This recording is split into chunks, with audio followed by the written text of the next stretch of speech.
आमच्यासोबत आहेत पिंपरी चिंचवडची मुलूक मैदान तोफ म्हणून प्रसिद्ध असलेल्या, ज्यांना सत्तारूढ पक्षातले नेते सुद्धा असे घाबरतात, त्याची मत आहे. ताई नमस्कार. नमस्कार. काय आरक्षणाबद्दल बोलताय? नाही, आरक्षण एकदम व्यवस्थित पद्धतीनं झालेलं आहे. काय तर शेवटी तो ड्रॉ आहे, लॉटरी आहे आणि लॉटरीमध्ये तुम्ही कसं सांगू शकता की कोण विजय होईल?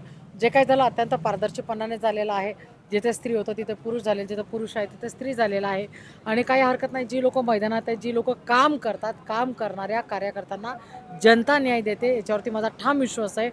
2007 पासून तर 2017पर्यंत सलग 3 इलेक्शन जिंकलेली आहे आणि मला असं वाटतं की ती जे जिंकणं होतं ते लोक फक्त काम बघून मतदान करत होते आणि त्यामुळे मी अत्यंत समाधानी आहे. भाजपला गेल्या वर्षी मागच्या टर्मला बऱ्यापैकी म्हणजे बहुमताने सत्ता होती. त्यांनी जो कारभार केला त्याच्याबद्दल तुमचं काय मत आहे?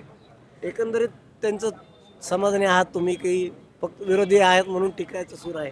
नाही नाही, मी कुठे विरोधी आहे? मी भाजपचीच आहे ना. मी कुठे विरोधात आहे? विषय असा आहे की जोपर्यंत नगरसेवक त्या ठिकाणी कार्यरत होते तोपर्यंत निश्चितपणे चांगला कारभार झालेला आहे. प्रशासन काळामध्ये ज्यावेळेस प्रशासक बसलं, अनेक कामांमध्ये अनियमितता झालेली आहे, हे कोणीही नाकारू शकत नाही आणि निश्चितपणे प्रशासनावर टीका झाली पाहिजे. ताई टीकाचाच विषय निघाला म्हणून म्हणतो. तुमचे भाषणं मी स्वतः बऱ्याचदा ऐकलेले आहेत. आता हल्ली तसा विरोधी पक्ष राहिला नाही का की काय, म्हणजे म्हणून मग सत्ताधारी पक्षांना कुणी असं स्पष्ट बोलायला घाबरतं? ईडीची भीती नक्की काय, कशामुळं इतकं निरुत्साही वातावरण आहे? नाही नाही आणि सीमाताईसारखी वाघीण शांत आहे का? नाही नाही नाही नाही, विषय असा आहे की आता काय झालं की विधानसभेनंतर राष्ट्रवादी अजयदादांचा गट असेल किंवा एकनाथ शिंदे साहेबांचा शिवसेनेचा गट असेल आणि भाजप हे एकत्र आलेले आहेत.